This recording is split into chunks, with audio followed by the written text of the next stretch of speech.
this is the session that, in my eyes, I was looking forward to the most. Two fantastic matches between, you've got Michael Smith taking on Gary Anderson, you've got Luke Littler taking on Michael Van Gerwen, you've also got Damon Heta taking on Ryan Searle in the opening match of the night, and then to wrap up the first round action, it is Chris Dobie versus Richie Edhouse on debut.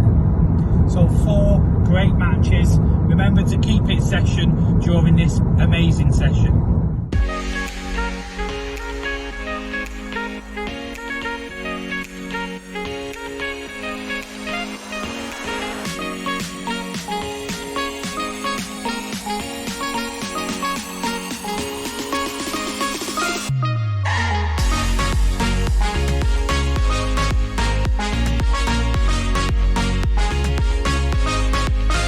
So welcome to the aftermath, we'll call this bit. So we've come back from a really good night of darts, and we're here just to provide a quick review of each match. And obviously we'll start where it did start, with the first match with Ryan Searle versus Damon Heta.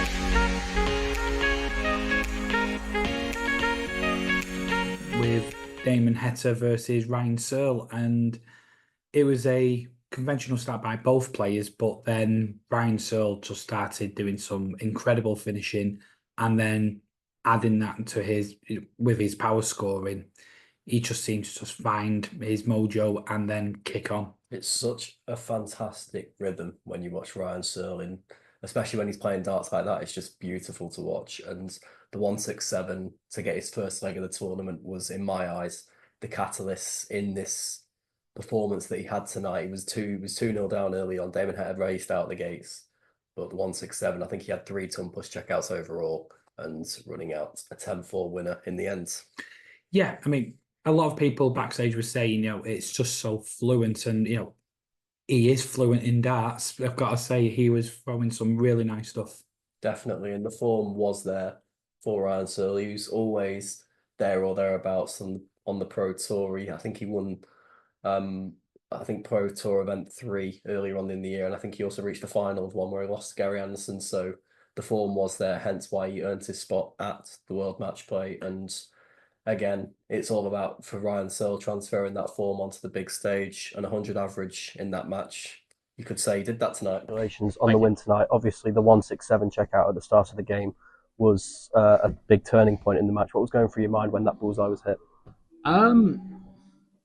Not a lot. I was just sort of waiting for the call after I let it go, and then nice little cheer, and that's in, lovely.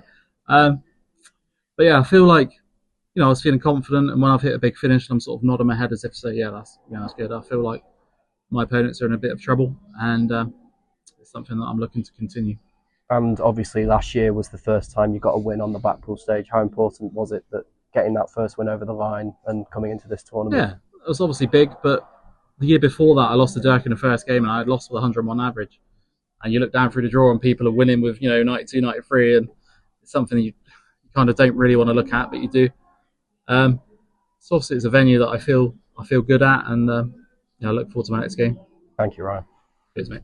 Congratulations on the win tonight. Obviously, the 167 checkout at the start of the game was a big turning point in the match. What was going through your mind when that bullseye was hit? Not a lot. I was just sort of waiting for the call after I let it go, and then nice little cheer, and that's in, lovely. But yeah, I feel like I was feeling confident, and when I've hit a big finish, I'm sort of nodding my head as if to say, yeah, that's good. I feel like my opponents are in a bit of trouble, and it's something that I'm looking to continue. Yeah, and you could start seeing the frustration of Damon Heta, and it's not that he was throwing bad; it was just he didn't have any answers for the questions that Ryan Searle was asking him. I remember you saying to me at the end of the game, he kept on hitting a 171, but then Ryan Searle would come back and check it out. So it's that's twice it happened as well. It was, and for Ryan Searle to know that he can take that kind of pressure, because he was on a 2-darter on both occasions, and he just thought, yeah, I'll take it, not a problem. It's not as easy as that though, and no. Obviously going on to the next round for Ryan Searle, he's got Rob Cross, so. As Dimitri said in his interview, it doesn't get any easier at the match play. No, and if we have a look at the stats, there you can see the 180s round about the same, give or take. Damon Heta actually hitting more, but then 140s both the same, but it's them checkouts. I mean, Damon Heta actually had 100 average himself, so as we said, it's not like he was throwing bad. It was just Ryan Searle was hitting the big scores at the right times and then big finishes at the right time. And both can be proud of the checkout rates they've recorded. Like I always say that any checkout rate of over 40% is it's good going in, and especially in the long format that the match play is. And Ryan Searle in particular, 55.56%. That is just fantastic finishing, and he'll need that going into the second round against Rob Cross. Yeah, and there's the result, 10-4 to Ryan Searle.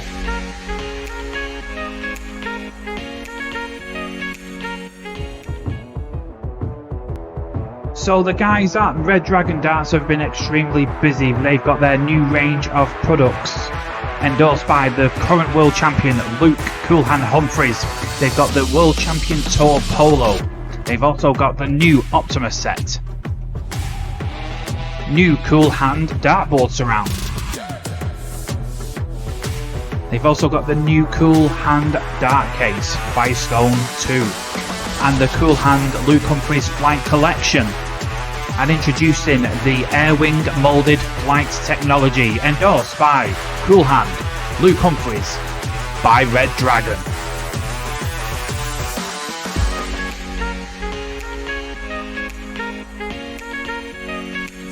Game 2, and this was what I dubbed the Master versus the Apprentice. Yeah, the two of your sandwich fillers, shall we say? Yes, very much so. Very much so. And it was a fantastic. I feel like with these two games that we're about to mention, that it was always going to take a top quality performance to be the winner of the match, and 102 average from Michael Smith, getting him over the line against the former champion in Gary Anderson. Yeah, I mean, they both know each other so well. As we said, you know, this is a Master versus the Apprentice. Michael Smith, back in the day, used Gary Anderson's Dream Boy darts. And then when he signed with Unicorn, you know, he used to mimic Gary Anderson's setup, but red and white rather than the blue and white. So you can see how close they were on the tour. And then obviously Michael Smith, and they've gone separate ways in terms of management companies and sponsors, etc. But you can still see the respect is there between them. Yes, definitely. And obviously it was always going to be a case of Michael Smith wanting to impress in front of a player that has helped him so much in his career to this date. And it felt like after the second break, Gary Anderson was sort of coming back into the game, but then some top quality scoring and finishing from Michael Smith all but shut the door on Gary Anderson's chances of coming back into the match. Yeah, Michael Smith just built on that form that we saw at the World Cup, and he just seems to be going on and on. And this performance, there's been many highlights in this World Match Play already, but I think it was just the ease of the performance. He could do this all day. Definitely, and we've seen it at numerous competitions in the past. The Grand Slam, the one that his first ever tournament, his major win, I should say, and then the World Championship. Obviously, last year was a bit of he was the world champion. He was more like, I think the pressure was on him a bit more, but yeah, obviously that was taken away from him by Luke Humphreys this year. And I feel like this time around, obviously with the World Cup win, he's had a win on the Pro Tour as well. I feel like the form is starting to come around for Michael Smith, and it could potentially do him well in this tournament. And you can. For me now, I need to get back to work tomorrow. I need to get back on the board, do things right. What I've been doing for, like I was saying last interview, for the last 7-8 months, what I've been trying to work hard for. It can work against me if I think about right now I've just averaged 102. I'm allowed a day off, 2 days off where I don't know when to play next, but I'm allowed that. But then for me now in my head, I've been doing everything right. I've been practicing hard again, taking the kids to school, straight after school, practicing for the 4 hours, picking them back up from school. I can't rest on my laurels. I need to work hard, keep working hard. This is a tournament that I want to win, and I don't want to go back to my hotel tonight and think, no, I'll have 2 days rest. I'm not going to get out of bed, I'm going to do this. I need to work hard. So it was a test tonight, but I've got a bigger test. Whatever day I play, I've got an even bigger test, because that game is then to get in the quarterfinals. The next game is for the semi. I need to work even harder now. You've had some fantastic runs in this competition. Yeah, I think my last one was 2019. Yeah, and I think the last time I played Gary, he beat me in the semis 18-16 or something stupid like that. So I need to get my own back. But now it's important for me, like I just said in the last question, to get back on the board, keep working hard. And I didn't come here to get to the quarters. I didn't come here to get to the semis or runner-up. I've lost too many finals, I've lost too many semis. I don't accept the second place anymore, I don't accept the third place, the fourth place. I only want the wins. So it's important to me now that I've just averaged 102 to work even harder and average next game 104, 105. If it's not over 100, it's important to win that game as well. I need to work on different things tomorrow when I get done, especially tops and tens. Thank you very much, man. It can. For me now, I need to get back to work tomorrow. I need to get back on the board, do things right.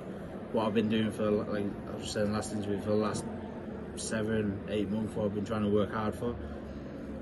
He can work against me. And he did say it at the early part of this year that he felt like a weight's been lifted. He hasn't got that burden of being the world champion, which people can look into and go, well, Luke Humphries is the world champion and he's performing differently. But different strokes for different folks. Definitely, and obviously with Michael Smith now, he goes through to the second round and he's reached the final before off the World Matchplay. Is this going to be the year where he does finally get over the winning line and add another part to an ever-growing fantastic list of major wins? Yeah, absolutely.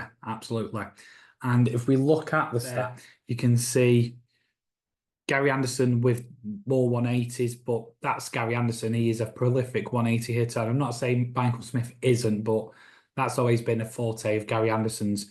But you look at the averages, 102 there for Michael Smith and Gary Anderson around the 98. So again, not a lot in it. It was just, as we said in the earlier game, the right shots at the right times. And Gary Anderson was the only player to hit a ton plus checkout in the match, but again, it's a good stat to be ahead of. But if you're hitting the winning doubles, which Michael Smith did, 10 out of 26, he had the more opportunities on the outer ring as well, which suggests, and the 140 at 18 to 17, he may not have been hitting as many 180s as Gary Anderson, but the power scoring was still there from Michael Smith, which Gary struggled to cope with at times.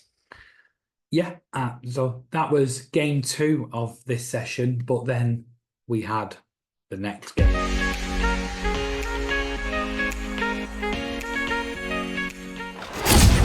Priestley is looking anxious. Rich C, golden form. Here to become the first ever school world champion. Absolute jubilation with his family.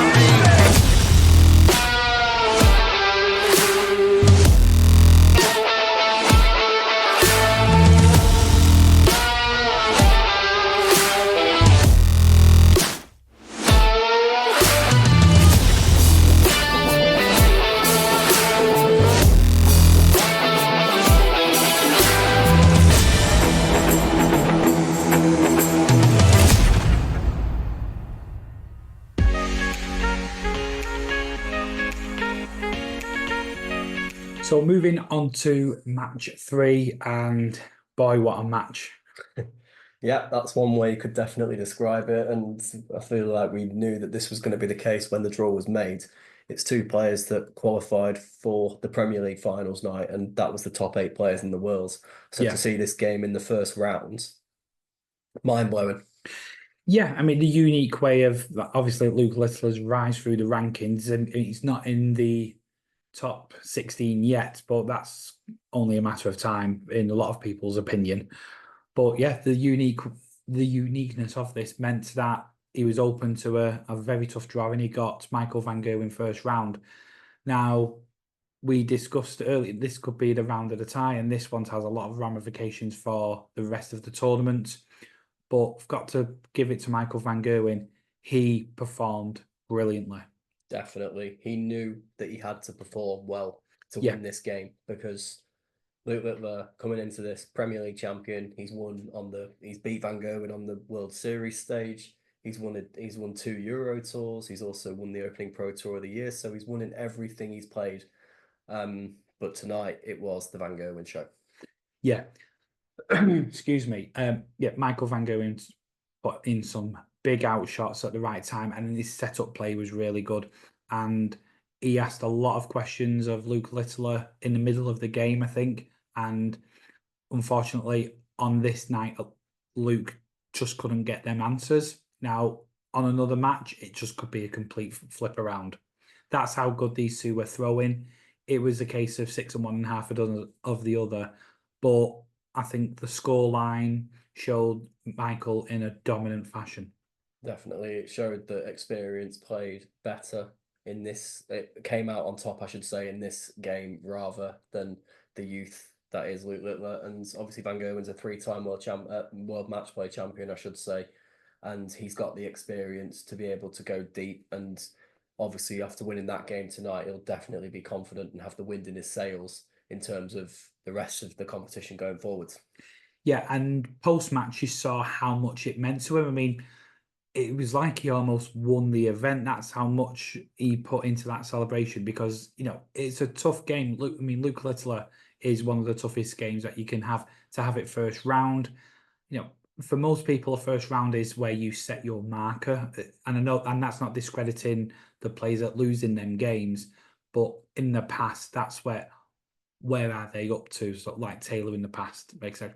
But this one was a real battle, or potentially a real battle that could have gone either way. And the relief was visible for Michael Van Gerwen. And in his post-match interview, he explained, he said it meant a lot to him. He had an early exit in the World Cup, even though he played really well. And we'll go to that interview now, actually. Obviously, you've come into most tournaments as the favourites, and you've come into most matches as the favourites. And usually, the first round is to see what level you were at. But obviously, this is an exceptional game between two good players with yourself and Luke.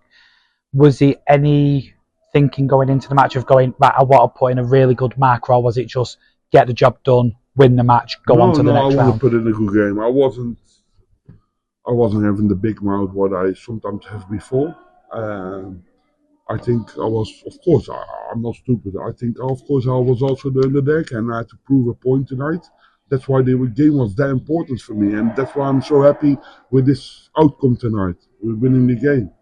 So that does a lot of me. That gives me a lot of energy. And from there on, you can go on to the next one.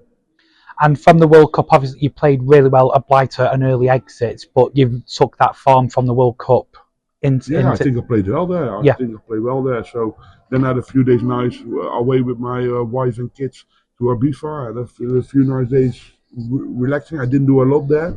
So, good. I enjoyed it. And then to kick off here in this tournament with a lovely win is always gives a lot of energy. Good for me. So momentum, obviously, going forward and looking at the final, or looking just at the next game. First, next round, game by game. Don't make any mistakes. I've been making mistakes too many lately, so not again.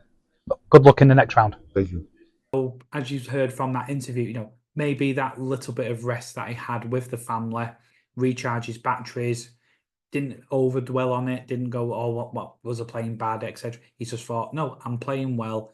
I'll keep on doing what I'm doing. And he did keep on doing what he was doing. It's a bit similar to Gerwyn Price because he had a bit of a rest coming into the World Matchplay, and he obviously had a decent performance on the opening night against Daryl Gurney, but this was a much more difficult prospect. Luke Littler in that other half of the other side of the draw, I should say, you've got the top 16 and then you've got the top 16 on the Pro Tour. So one of them top 16 would have known that they were facing Luke Littler in the first round, and Van Gerwen handled that very well tonight. Yeah, massively. And you look at the stats there, it was both of them around the 100 average. No surprise there. Michael Van Gerwen's, that 146 was a sublime shot, and the timing of it more impressive than anything else. Yeah. Luke Littler is a 180 monster, and he proved otherwise, hitting 2 more. But again, Michael Van Gerwen was hitting them, and I think this is the tale of the day, is hitting the right shots at the right time and getting them results in. And the scoring power for Van Gerwen definitely showed with an extra 10 darts at double to Luke Littler. I feel like Luke Littler in the game had a few snatchy, wayward darts in the game, and Van Gerwen definitely punished that in the match. And you mentioned that 146 checkout. It was the 13th leg of the game that put him 8-5 ahead. and you're probably there. If you look, you're sat there thinking, maybe this just isn't my day. Yeah, exactly. And there you have the result, 10-6, Michael van Gerwen.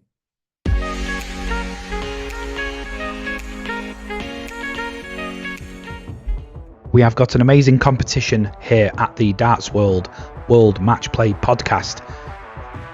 As you can see, we have got the Luke Humphries Red Dragon bundle. We have got the darts, the Firestone 2 case, the Pro Players shirt, and we've also got the Air Wing flights and the stems. To be within a chance of winning these amazing prizes, you need to follow us on our socials. We are on Twitter at darts_world, and there you will put in the answer of how many 180s will there be in this year's World Match Play. As we said, to be within a chance, you have to find us on our Twitter and make sure you follow, like and share the post to be within a chance of winning these amazing prizes from Red Dragon.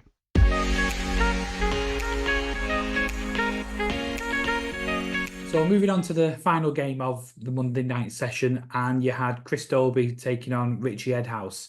And for me, this was kind of like a sleeper matchup. Both very good players, both on upswings of forms.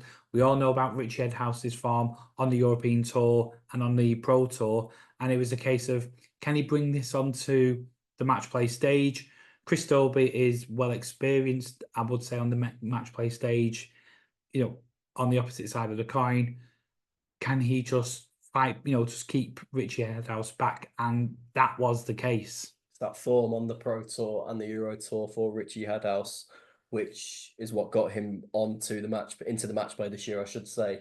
And Chris Dobey, he said it in his post-match interview that he got the win on the match play stage last year, and it was all about building on that this year. And in the match, Chris Dobey started very well in the contest. Massively. 103 average after the opening session, but then continuous ton-plus checkouts from Richie Edhouse.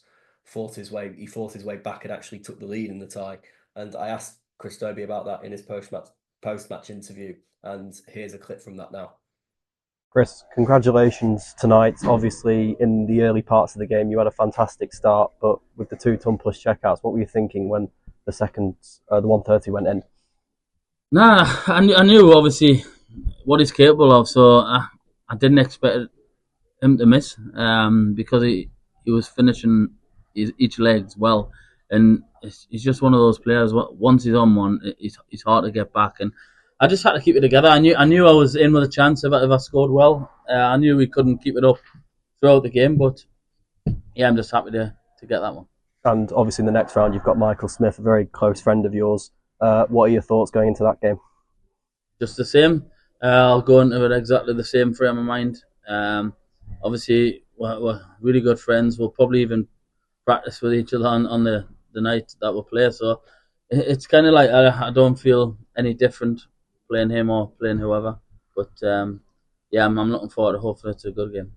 Many congratulations, Yes, Chris. thank you. So, yeah, it was a really good performance. I think Richie Edhouse would count himself unlucky on some aspects, but he did have a lot of bounce outs in that game. If he had one, I think he had 6 off the top of my head.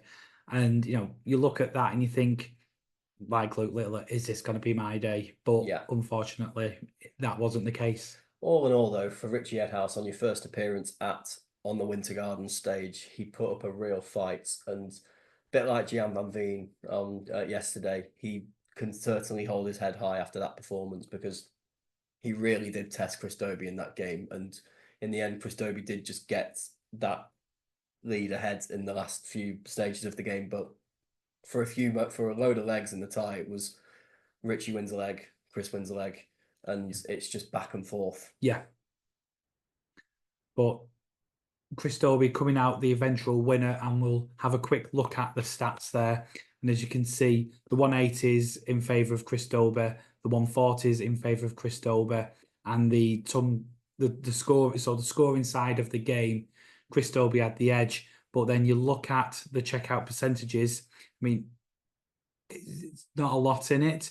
And again, with the checkouts, the 130s by Richie Edhouse, that really did put maybe not a stop to the plans, but maybe just a couple of bumps in the road. Made Chris Dobie think. That's definitely what I would say. And Richie Edhouse, definitely the better player on the doubles in the game.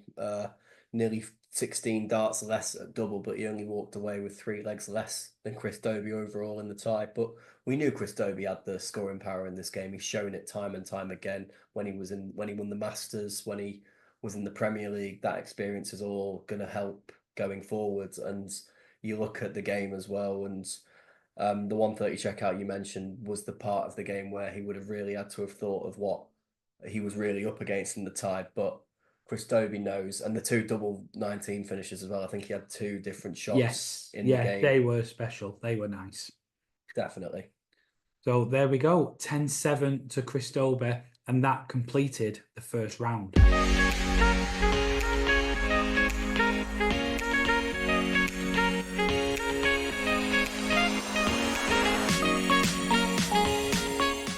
So we move on to the Oracle moment of the day, and in a day full of great moments, what's got it for you? It's got to be Michael van Gerwen for me. That was the game of not just the day, but the entire round, and it was always going to take a top performance for whoever was going to win that game, and Van Gerwen certainly delivered that. Yeah, and I was having a think about it, and earlier I said Ryan Searle's performance against Damon Heta for me was a really standout moment. But when you think back and you're going, he's got the toughest draw in a lot of people's eyes, and it's the biggest game of the round, as we've already alluded to. But to pull out that kind of performance, and especially the 146, I think that was a real difference maker. And then, as we saw in his celebration, the relief that he had, the release of energy, and it seems to be the Michael van Gerwen of old. And I'm not going to say he's back, but he's definitely on the way. It would have felt like that game was definitely a final for him today. It was a game worthy of the final. I see what you mean there. Yeah, and obviously he's now going on to face Joe Cullen in the next round. Obviously, no, that's not going to be an easy game either for him. But obviously, on the back of that win, he can hopefully take that into that next game. And if he produces a similar level to that, obviously Joe Cullen averaged 100 himself, so it will be a similar sort of game because Littler averaged 100 today and lost. Yeah, absolutely. So there we go, guys. Your Oracle moment of the day, the performance of Michael van Gerwen. Oracle Head Neck Cancer UK is one of the UK's newest charities that help improve head and neck cancer patients' quality of life and outcomes in the UK. They will achieve their mission through their RACE programme to overcome head and neck cancer crisis. Research projects, awareness campaigns, collaboration programmes, and experience of patients of all backgrounds placed at the heart of everything. And this year alone, they are awarding 8 scholarships to attend the ESTRO Head and Neck Oncology Conference, launching community and PPI projects to promote early diagnosis, organising the 2024 Oracle Head and Neck Cancer UK Oncology meeting in York, and that's in September, sponsoring the National Head and Neck Cancer Audit Feasibility Study, alongside with the Barno and other members of the Head Neck Cancer UK Coalition, and awarding new medical research grants, social detriments of health and lab-based treatment advances.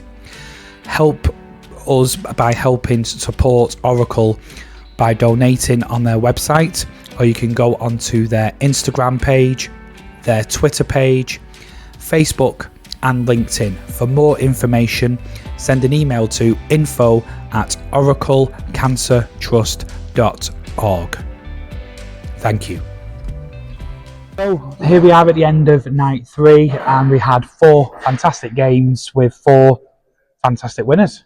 Definitely, and obviously at the start of the night it was Ryan Searle taking on Damon Heta. It was a good opening start from Damon Heta, but a fantastic finishing display from Ryan Searle. The 167 was the catalyst in my eyes in terms of that comeback into the game, and then it was a professional performance towards the end to get the job done. For me, that was my performance of the night. I mean, there's other obviously great performances. Michael Smith's performance against Gary Anderson was clinical at his best. I mean, he's just rounding off leg after leg after leg. in his victory over Gary Anderson. The main event match between, well, what many people call the main event, Michael Van Gerwen versus Luke Littler, was a tremendous game, a very high standard. Obviously, the local fans disappointed with the Luke Littler loss, but I don't think he's done anything to embarrass himself or be ashamed of that performance. Michael Van Gerwen was just that good. Definitely, and Michael Van Gerwen throughout the whole year, I wouldn't say he's been at his almost best, but especially in the World Cup, even though they went out in the first round, he showed glimpses that his form was coming back, and then that was certainly highlighted tonight, because this was a very tough draw for him in the first rounds. You wouldn't believe Michael Van Gerwen has taken on Luke Littler in the first round. Yeah. But he did what he needed to do tonight. As he said to you in the interview later in the game, he wanted to put a statement win out, and he certainly did that, and he's going to take a lot of beating. It's going to take a lot, for him to be beaten in this tournament going through. Exactly. And then the final game, Chris Dobey versus Richie Edhouse. I think Chris Dobey, with a professional performance, Richie Edhouse did very well on his debut, performed really well. Very unfortunate with the amount of bounce outs he had. I think if he had one, he had 100. But that concludes round one. And then tomorrow, obviously, we start round two, but I'll be there with you for them events. Harry, you're at your graduation ceremony. Congratulations. Thank you very much. Don't worry, guys. Pictures will be sent. I've already told him if there's no pictures, he's not coming back here. Don't worry, guys. There will definitely be pictures. I'm actually gutted to be missing one day of this, because it's been a fantastic opening 3 days at the match play, and it's the start of the second rounds. It is indeed. So for me, AJ Urmston Toft. And me, Harry Masterson. I can say it. Go for it. We will see you in the next round.